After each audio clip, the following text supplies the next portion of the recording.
yung dati kong gamit, yung tinatawag nilang bululakaw o tiktite. Yan po, tagaliwas sa mga panganib, iwas disgrasya. At meron din itong kabal, may taglay nga kabal din po ito. Kaya ito yung uling ko nga nakita rin, uling nga nagiging bato. Maganda rin ito gamit pang proteksyon, pang depensa ang kalahatan nito. At ito yung buto ng buto ng langka. Yan po, nakita ko rin ito pag yung iniisip mong magkakaroon ka talaga nito nga hindi naglilimos, kusang nagpapakita pala sa iyo nito, kusang nagkakaroon ka ng gamit.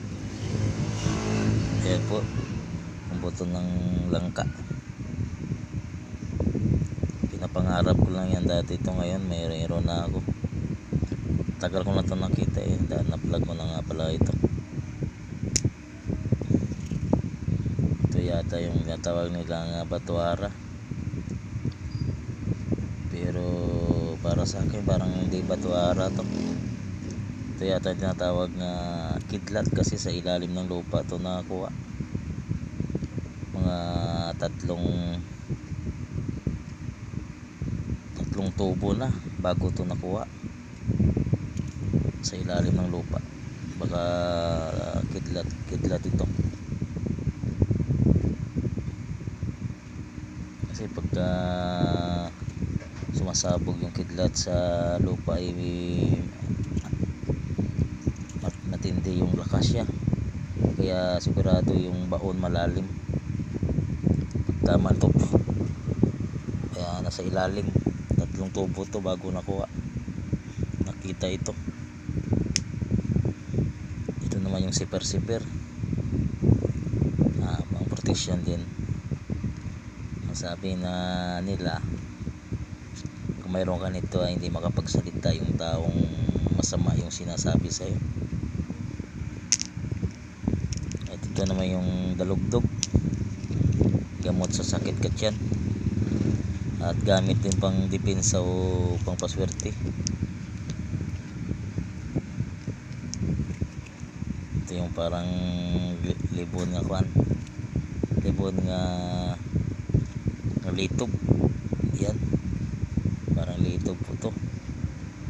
Ano, litob nga nagiging bato. Yan po.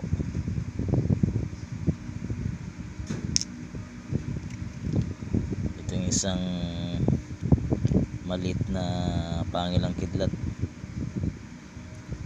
po, pangilang kidlat na maliit.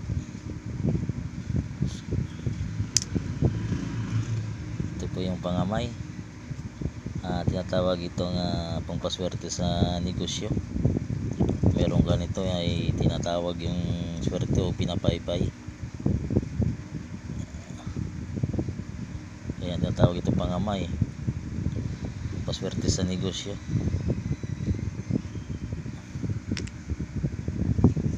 Ito yung aking lenta nga nakita.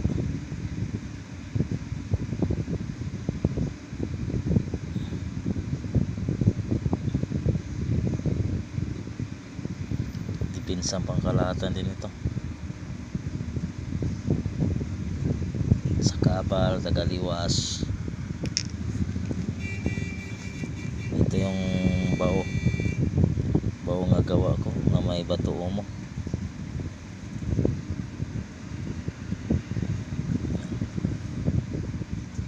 Kung may gawa nito, ito yung aking salsagan, pangkalahatan din. Yung maya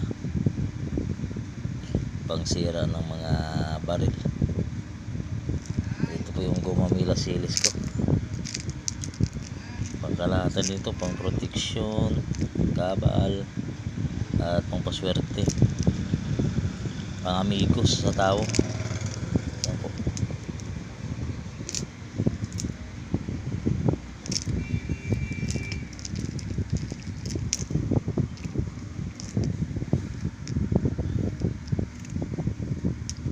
Yan na po ipapakita ko mga bro at sis. At yun lang ako naka-vlog dahil hindi minsan lang naman ako nag-hunting ng mga gamit pang sarili.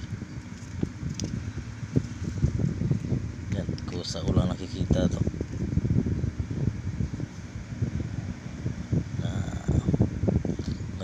Magandang hapon ulit mga bro at sis, at sa lahat-lahat ng mga tingero at tingera.